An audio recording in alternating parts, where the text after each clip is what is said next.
Olá, meus irmãos, passando hoje nessa quarta-feira, dia 11 de setembro, para meditarmos o Santo Evangelho.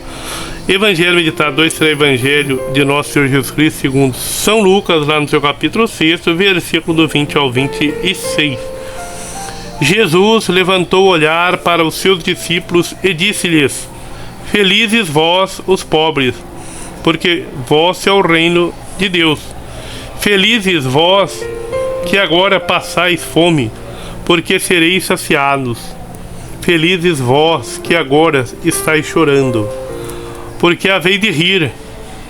Felizes sereis quando os homens vos odiarem, e expulsarem, insultarem e amaldiçoarem o vosso nome, por causa do Filho do Homem. Alegrai-vos neste dia, e exultai, porque será grande a vossa recompensa no céu. Pois era assim que os seus antepassados tratavam os profetas. Mas ai de vós, ricos, porque tendes vossa consolação. Ai de vós que agora estáis fartos, porque passareis fome. Ai de vós que agora estáis rindo, porque ficareis de luto e chorareis.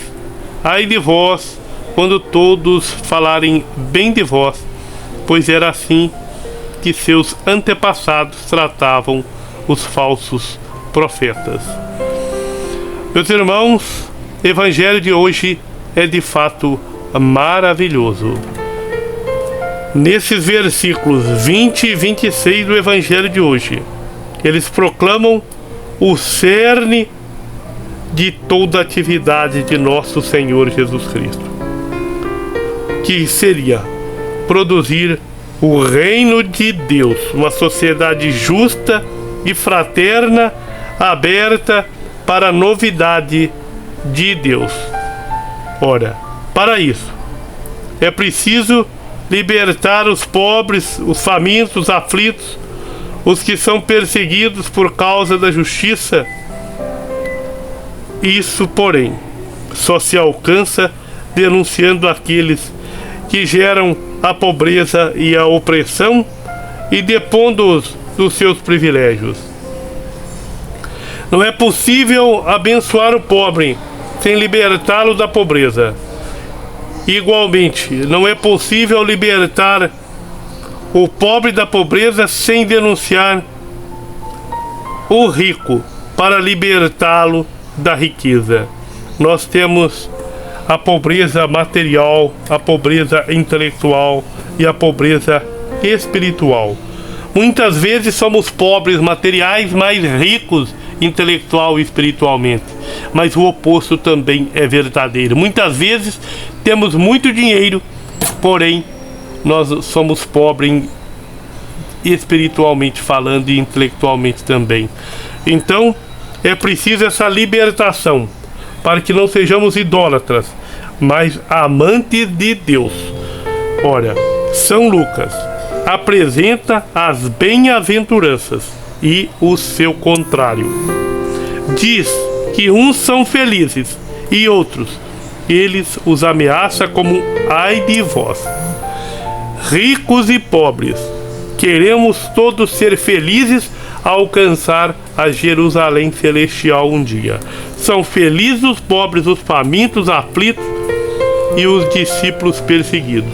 Lucas é menos extenso do que São Mateus. Ele resume toda a humanidade sofredora em 3 categorias: os pobres, os que têm fome e os que choram.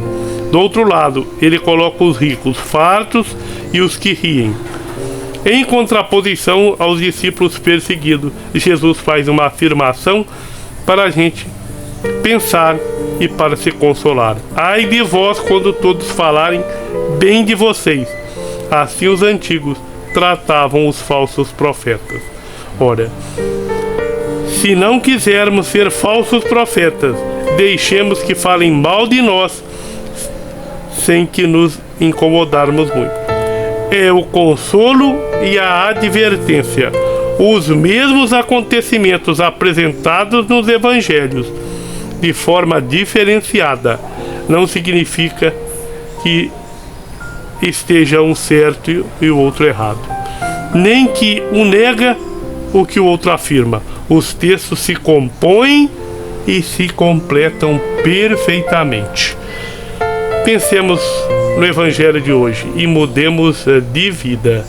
Deus abençoe você para que, cheios do Espírito Santo, possamos afirmar como salmista no Salmo 44: escutai, minha filha, olhai, ouvi isso. Grande abraço, muito obrigado, curte e compartilha.